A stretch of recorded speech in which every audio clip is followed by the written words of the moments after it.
नमस्कार दोस्तों, आज के हमारे इस वीडियो में हम आपके लिए पितृपक्ष श्राद्ध में आने वाली इंदिरा एकादशी की व्रत कथा लेकर आए हैं।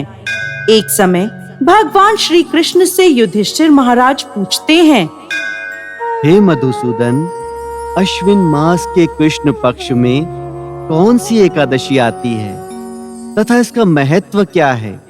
मुझे विस्तार पूर्वक बताएं। तब भगवान श्री कृष्ण कहने लगे, हे महाराज युधिष्ठिर, अश्विन मास की कृष्ण पक्ष में आने वाली एकादशी का नाम इंदिरा एकादशी है और इस व्रत का पालन करने से मनुष्य अपने पाप कर्मों को नष्ट कर देता है। इसके साथ ही अपने नरक भोग रहे पूर्वजों को पाप मुक्त करके उनका भी उद्धार कर देता है। इस व्रत का पालन करने वाले व्यक्ति को अश्वमेघ यज्ञ के समान ही फल प्राप्त होता है। युधिष्ठिर, इंदिरा एकादशी के व्रत का महत्व सुनाते हुए भगवान श्री कृष्ण ने महाराज युधिष्ठिर को कथा कहना प्रारंभ किया।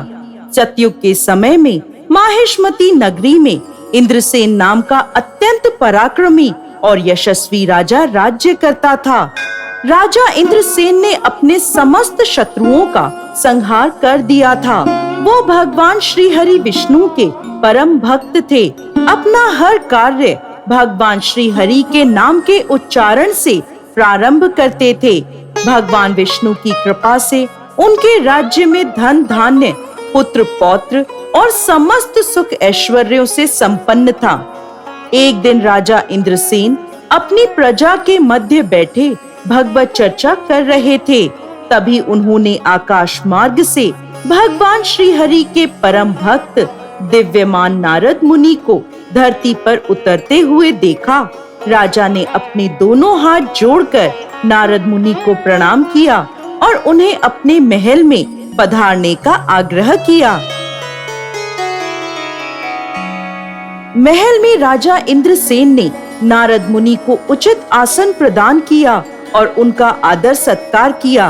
राजा के इस आतिथ्य से प्रसन्न होकर नारद मुनि ने राजा इंद्रसेन से 3 प्रश्न किए। नारायण नारायण। हे राजन, क्या आपके राज्य के 7 अंग कुशल हैं? क्या आप अपनी प्रजा के विषय में विचार करते हैं? क्या आप भगवान श्री हरि की सेवा के प्रति अधिकाधिक समर्पित हैं? राजा इंद्रसेन ने उत्तर देते हुए कहा, हे मुनिवर, श्री हरि की कृपा से मेरे राज्य में 7 अंग कुशल हैं। मैं अपनी प्रजा का संतान की तरह पालन पोषण करता हूँ और अपना अधिकतर समय भगवान श्री हरि विष्णु की भक्ति में समर्पित करता हूँ। हे ऋषि श्रेष्ठ, आप मुझे अपने यहाँ आने का कारण बताएं। तब नारद मुनि बोले, वो क्या है ना राजन, जब मैं ब्रह्मलोक से यमलोक में पहुँचा तो वहाँ मैंने यमराज की सभा में आपके पिताश्री को देख लिया। उन्हें वहाँ देखकर मुझे अत्यंत ही आश्चर्य हुआ। जब मैंने उनकी यमलोक में उपस्थिति का कारण उनसे पूछा, तब मुझे ज्ञात हुआ कि वह तो अत्यंत ही धार्मिक राजा थे, परंतु उन्होंने एकादशी व्रत का पारण समय से पहले ही कर दिया था। इसीलिए वह यमलोक की यात्रा भुगत रहे हैं। उन्होंने आपके लिए एक संदेश भेजा है। हे पुत्र, तुम नियम पूर्वक आने वाली इंदिरा एकादशी का पालन अवश्य करना, जिससे कि मैं अपने पूर्व जन्म के पापों से मुक्त होकर स्वर्ग लोक जा सकूं। नारद मुनि आगे बोले, हे राजन, मैं तो यहाँ आप तक आपके पिताश्री का संदेशा पहुँचाने आया हूँ, जिससे आप एक आदर्श पुत्र बनकर आने वाली इंदिरा एकादशी का व्रत नियम पूर्वक करें और अपने पिताश्री को यमलोक से मुक्ति दिला सकें। नारद मुनि की बात सुन राजा इंद्रसेन जिज्ञासा पूर्वक पूछने लगे।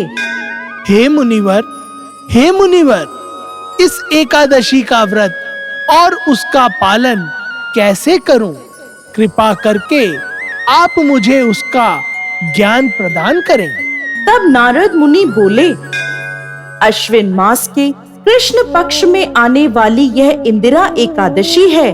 दशमी के दिन भगवान विष्णु की श्रद्धा पूर्वक पूजा अर्चना करें, अपने पूर्वजों को यज्ञ आहुति अर्पित करें। दशमी के दिन एक बार से अधिक अन्न ग्रहण ना करें और भूमि पर शयन करें। एकादशी के दिन ब्रह्म मुहूर्त में उठकर भगवान के सामने एकादशी व्रत का संकल्प करें।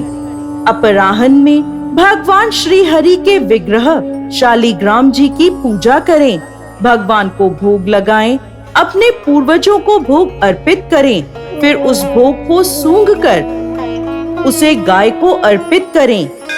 इसके पश्चात रात्रि में श्री हरि के भजन कीर्तन करें।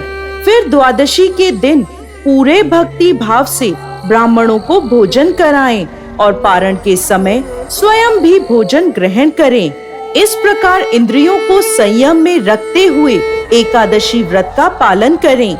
इतना कहकर नारद मुनि वहां से अंतर्ध्यान हो गए। राजा इंद्रसेन ने नारद मुनि के बताए अनुसार इंदिरा एकादशी का व्रत का पालन किया। तब आकाश से पुष्प बरसने लगे और राजा ने स्वयं आकाश मार्ग से अपने पिता को स्वर्ग की ओर प्रस्थान करते हुए देखा। कथा समाप्त करते हुए भगवान श्री कृष्ण बोले, हे युधिष्ठिर, इस प्रकार इंदिरा एकादशी के व्रत का पालन कर राजा इंद्रसेन ने स्वयं भी वैकुंठ लोक को प्राप्त किया था। जय श्री कृष्ण।